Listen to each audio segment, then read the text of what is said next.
வணக்கம். கிச்சாஸ் ஃபார்மிங்காக ஹேமலதா பாலகிருஷ்ணன். முதுமை வந்தால் கூட இளமையாக ஆரோக்கியமாக இருக்கணும்னு எல்லாருக்கும் பிடிக்கும் இல்லையா? ஜீரணம் மேம்படணும், நல்லா பசி எடுக்கணும், நோய் எதிர்ப்பாற்றல் நல்லா வளரணும் அப்படின்னு நினச்சா கண்டிப்பாக இந்த வீடியோ உங்களுக்கு பயனுள்ளதாக இருக்கும். ஏன்னா உணவு மூலமாகவே நம்ம இதை எல்லாமே பெறலாம். இதுதான் நம்ம முன்னோர்கள் நம்ம ஆரோக்கியமாக வாழணும் அப்படிங்கிறதுக்காகவே குறிப்பிட்ட சீசனில் மட்டும் விளையிற அந்த காய்கள் பழங்கள் எல்லாம் பதப்படுத்தி அது உப்பில் ஊற வைக்கிறது, அப்புறம் வெயிலில் காய வைக்கிறது, ஊறுகாய் அப்படின்னு பல வகைகள் இருக்குது. உணவுப் பொருட்களை பதப்படுத்தி சாப்பிட்றதுனால நமக்கு இந்த பலனெல்லாம் கிடைக்கும். இன்றைக்கி ஒரு காய் பற்றி பார்க்க போகிறோம், வாங்க. மாதா ஊட்டாத சோறு மாங்காய் ஊட்டும் இல்லைங்க, மாவடு ஊட்டும். அவங்க இந்த மாவடு அவ்வளவு டேஸ்ட்டு. மாங்காயில் இருக்கிற அத்தனை சத்துமே இந்த மாவடில் இருக்குது. மாவடு உடலுக்கு நல்ல குளிர்ச்சியை தருது, நோய் எதிர்ப்பு சக்தியை அதிகப்படுத்துது. நமக்கு இந்த குமட்டல், வாந்தி, அப்புறம் அஜீரண கோளாறு, அசிடிட்டி எல்லாத்தையுமே இது அழகாக சரி செய்கிறது. ருமானி மாவடு, கிளிமுக்கு மாவடு ரெண்டுமே வாங்கியிருக்கேன்.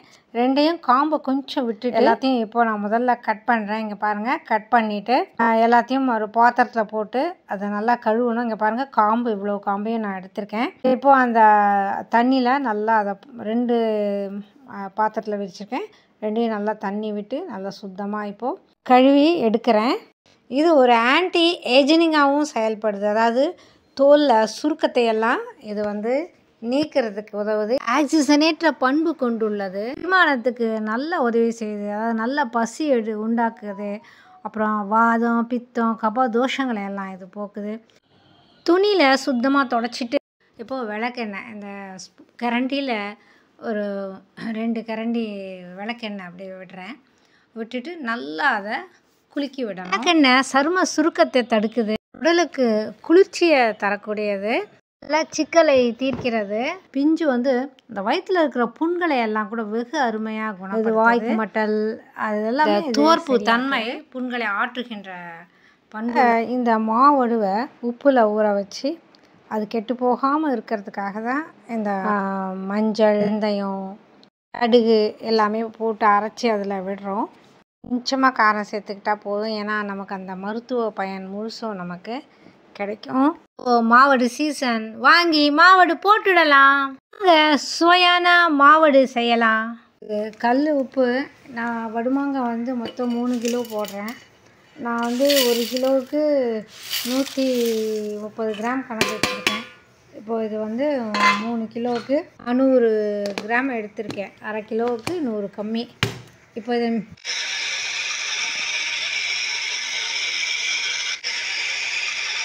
இன்னும் நைஸாக அரைக்கலை. இன்னும் கொஞ்சம் ஒரு தடவை போட்டு திருப்பி எடுக்கிறேன். இன்னும் நல்லா நைஸாக அரைக்கும். எவ்வளோ நைஸாக இருக்கோ அந்தளவுக்கு சீக்கிரம் வடுமாங்காய் நல்லா ஊறும், நல்லா சீக்கிரம் சுருங்கி நல்லா இதுவாக வரும். அதனால் இன்னும் ஒரு திருப்பிட்டு நான் அதை எடுக்கிறேன்.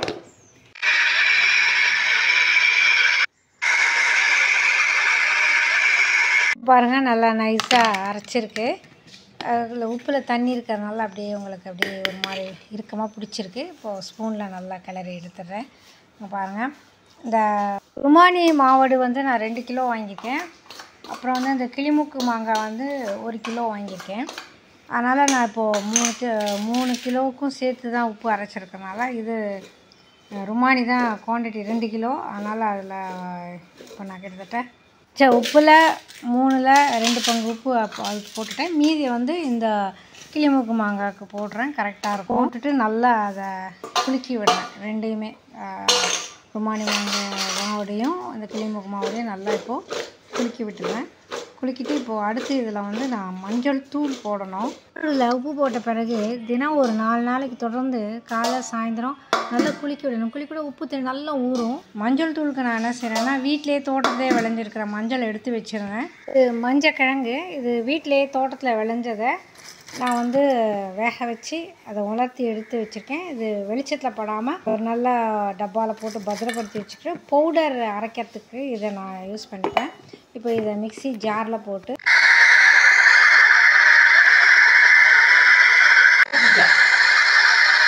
இப்போ இதை நான் அரைச்சிருக்கிற இந்த மஞ்சளை ஜல்லிச்சு எடுத்துக்கிறேன். பாருங்கள், கப்பி வந்து அதை இன்னும் ஒரு தடவை போட்டு ஜல்லிச்சு எடுத்துருக்கேன். நல்லா நைஸாக அரைச்சிருக்கு பாருங்க.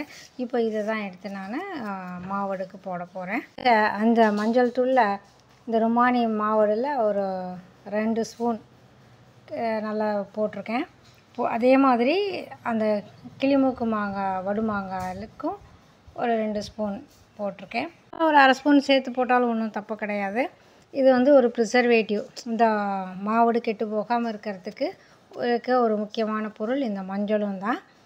இப்போது இந்த 2 பாத்திரத்துலையும் போட்டிருக்கேன் இல்லையா மஞ்சள். நல்லா பாருங்கள், அதை குலுக்கி விடுறேன். நல்லா குலுக்கி விட்டால் அதெல்லாம் ஒன்றா மிக்ஸ் ஆகிடும். இப்போ பாருங்கள், அதையும் குலுக்கிட்டு அதே மாதிரி இந்த கிளிமூக்கு மாங்காவையும் நல்லா குலுக்கி விடுறேன். குலுக்கி விட்டுட்டு அதுக்கப்புறம் ஒரு தட்டு போட்டு நம்ம அதை மூடி வச்சிடலாம். மாவடு பாருங்கள் நல்லா ஊறி இருக்குது. இப்போ தண்ணி பாருங்கள் எவ்வளவு அப்படியே வந்திருக்கு பாருங்கள். இதுலேயும் சரி, அந்த அந்த பாத்திரத்தில் மாங்காய் பெருசாகனால என்னால் இது பண்ண முடியல. இருந்தாலும் அதுலேயும் காட்டுறேன் பாருங்கள், அதுலேயும் நிறைய தண்ணி ஊறி இருக்குது. இப்போது இந்த ஊறின தண்ணியை வச்சு தான் நம்ம சில பொருட்களை இந்த மாவடில் அரைச்சி அது கெட்டு போகாமல் இருக்க அதில் இப்போது முதல்ல வந்து இந்த மாவடு ஊறின அந்த தண்ணியை இப்போ எடுக்கிறோம். அதில் இப்போது நான் வந்து கடுகு நல்லா அதில் ஒரு கரண்டி கடுகு அப்படியே நல்லா ஊற வச்சுருக்கேன். நல்லா ஊறட்டும். அடுத்து இன்னும் கொஞ்சம் மாவடு ஊறின தண்ணியை இன்னும் கொஞ்சம் எடுத்து இதில் அந்த ஸ்பூனில் ஒரு 2 ஸ்பூன் வெந்தயத்தை அப்படியே அதில் ஊற வைக்கிறேன். நல்லா ஊறட்டும். ஊறின பிறகு தண்ணி வேறு தண்ணி யூஸ் பண்ணக்கூடாது. இப்படி யூஸ் பண்ணால் அது மாவடு கெட்டு போயிடும். அதனால் இந்த மாவடு ஊறின அந்த தண்ணியிலே தான் நம்ம அரைக்க போகிறோம். பத்தலைனாலும் அதுலேருந்து தான் நம்ம கொஞ்சம் எடுத்து அரைக்க போகிறோம். இப்போ வந்து வெந்தயம் நல்லா இதில் போட்டிருக்கேன். நல்லா ஊறட்டும். ஊறின பிறகு மிக்ஸி ஜாரில் நம்ம போட்டு அரைக்கலாம்.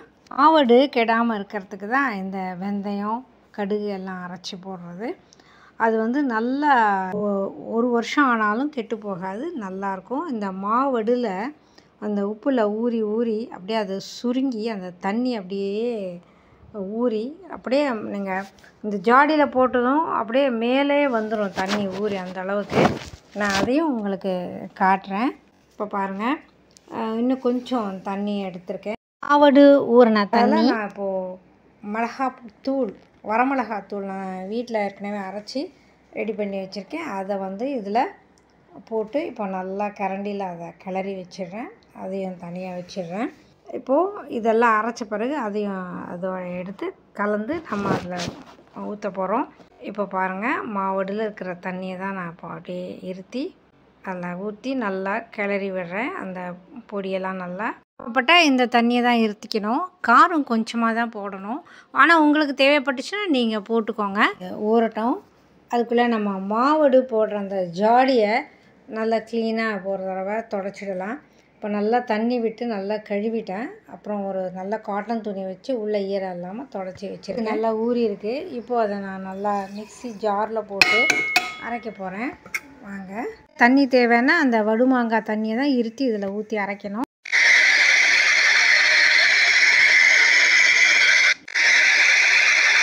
பாருங்கள், கடுகு நல்லா நைஸாக அரைச்சிருக்கு. இப்போது இதை அப்படியே எடுத்து ஒரு பாத்திரத்துக்கு மாற்றிக்கிறேன். இப்போ இந்த மிக்ஸி ஜாரில் கொஞ்சம் ஒட்டிகிட்ருக்கு இல்லையா, அதுக்காக நான் கொஞ்சம் இந்த வடுமாங்காய் தண்ணியை தான் அதில் இருத்தி நல்லா கழுவி திரும்ப அதில் அந்த அரைச்ச பேஸ்ட்டில் ஊற்றுறேன் பாருங்கள். இப்போது மாங்காயில் ஊறின அந்த தண்ணியை தான் எடுத்து நல்லா இப்போ கழுவிட பாருங்கள் ஊற்றுறேன்.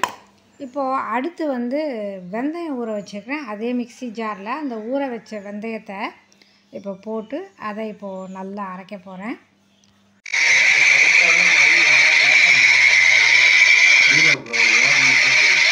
பாருங்கள், நல்லா நைஸாக அரைச்சிருக்கு. வெந்தயம் முழுக்க நல்லா அரைச்சிருக்கு. இப்போ அந்த வெந்தயத்தை இந்த குட்டி கப்பில் அப்படியே எடுத்துக்கிறேன். பாருங்கள், வடு மாங்காய்க்கு போடுறதுக்கு வெந்தயம் அரைச்சாச்சு. அடுத்து மிளகாத்தூள் வரமிளகாத்தூள் ரெடி. கடுகு அரைச்ச பேஸ்ட் அதுவும் ரெடி. இப்போது நம்ம அதை ரெடி பண்ணலாம் வாங்க. இப்போ என்ன செய்கிறேன் அப்படின்னா, நான் அந்த வரமிளகாத்தூளில் இந்த அரைச்ச கடுகு, அப்புறம் வந்து அந்த வெந்தயம் அரைச்சி வச்சுருக்கோம் இல்லைங்களா, வெந்தயம் ஊற வச்சு அதையும் இதில் போட்டு எல்லாத்தையும் இப்போ ஒன்றா நல்லா மிக்ஸ் பண்ணுறேன். மிக்ஸ் பண்ணிவிட்டு இப்போ நான் வந்து அந்த ஜாடியில் தான் இப்போ போட போகிறேன். இப்போ அந்த ஜாடியை நான் நல்லா சுத்தமாக ஏற்கனவே கழுவி காய வச்சு எடுத்திருக்கேன். அதில் வந்து இப்போது கொஞ்சம் ஊற்றுறேன். அதில் அந்த பாத்திரத்தில் இருக்கிற பாதியை ஊற்றிட்டு இப்போது அந்த ருமானி வடுமாங்காயும் அந்த கிளிமூக்கு மாங்காய் முதல்ல ருமானி போடணுன்னா அதில் அப்படியே போடுறேன். ஓரளவுக்கு பாதிக்கு போட்ட பிறகு திரும்ப நான் அந்த அரைச்சி வச்சுருக்கிற அந்த கலவையை கொஞ்சம் ஊற்றுறேன். இப்படியே மாற்றி மாற்றி இந்த ருமானி மாவோட இவ்வளோ தண்ணி இருக்குது பாருங்கள், ஊறி இருக்குது தண்ணி, நல்லா ஊறி வரும். நல்லா போட்டு அதை அப்படியே கொஞ்சம் நல்லா குலுக்கி வச்சிடுறேன். கிளிமூக்கு வடுமாங்காயும் அதில் போடுறேன். இப்போ எல்லாத்தையும் போட்டுட்டு அதில் இருக்கிற அந்த உப்பு தண்ணியும் அதில் ஊற்றிடுறேன். இப்போ பாருங்கள், இந்த ருமானி மாவோடைய பாத்திரத்தில் எவ்வளோ உப்பு தண்ணி இருக்குது, அதையும் அந்த ஊறின தண்ணியை அந்த ஜாடியிலே ஊற்றிடுறேன். இப்போ 2 பாத்திரத்தில் இருக்கிற தண்ணியை கீழே கொட்டாமல் அந்த ஜாடியிலே தான் ஊற்றிடுறேன் நான். இதுக்கு போக நான் இப்போது அரைச்சேன் இல்லைங்களா, அரைச்ச அந்த இது கொஞ்சம் இருக்கு இல்லையா, அதுவும் அதில் அப்படியே இப்போது ஊற்றிடுறேன் பாருங்கள். ஊற்றிட்டு இந்த பாத்திரத்தில் இருக்கிற அந்த தண்ணியும் அதில் ஊற்றிடுறேன். ஊற்றிட்டு அப்படியே மூடி போட்டு மரக்கரண்டியில் நல்லா கிளறி விட்டால் போதும். ஒரு 4-5 நாள் கழித்து நான் காட்டுறேன் எவ்வளோ தண்ணி அதில் ஊறி இருக்குன்னு நீங்களே பாருங்கள். இது வருஷம் ஆனாலும் கெடாது. இவ்வளோ மருத்துவ பயனுள்ள இந்த மாவடுவை கண்டிப்பாக தவற விடக்கூடாது. எல்லோரும் செஞ்சு சாப்பிட கலவையும் அதில் ஊற்றிட்டேன். அந்த மீதி இருந்த உப்பு ஊறின தண்ணியும் அதில் ஊற்றிட்டேன். இப்போது ஜாடியில் நல்லா மூடி போட்டு மூடி வச்சிடுறேன். இப்போது ஒரு 4 நாள் கழித்து பாருங்கள் எவ்வளோ தண்ணி ஊறி இருக்குது. இது வந்து கையில் நம்ம எடுக்க வேண்டாம், இந்த மரத்துடுப்பில் வச்சு நல்லா அதை கிளறி விட்டு எடுத்துக்கலாம். வேணுங்கிற போதும் அதை நம்ம இந்த கரண்டி விட்டு எடுத்துக்கலாம். இதை நம்ம டெய்லி தேவையோ அவ்வளோ ஒரு தனியாக ஒரு பாத்திரத்தில் எடுத்து வச்சு நம்ம யூஸ் பண்ணால் ரொம்ப நாள் கெடாமல் நல்லாயிருக்கும். வீடியோ பிடிச்சிருந்தா மறக்காமல் சப்ஸ்கிரைப் பண்ணுங்கள், பெல் பட்டனை ப்ரெஸ் பண்ணுங்கள், பக்கத்தில் இருக்கிற ஆலை கிளிக் பண்ணுங்கள். அப்போ தான் நான் போடுற வீடியோவுடைய நோட்டிஃபிகேஷன் உங்களுக்கு உடனுக்குடன் கிடைக்கும். வீடியோவை மறக்காமல் லைக் பண்ணுங்கள், ஷேர் பண்ணுங்கள், கமெண்ட் பண்ணுங்கள். நன்றி, வணக்கம். மீண்டும் வேறு ஒரு வீடியோவில் மீண்டும் உங்களை சந்திக்கிறேன்.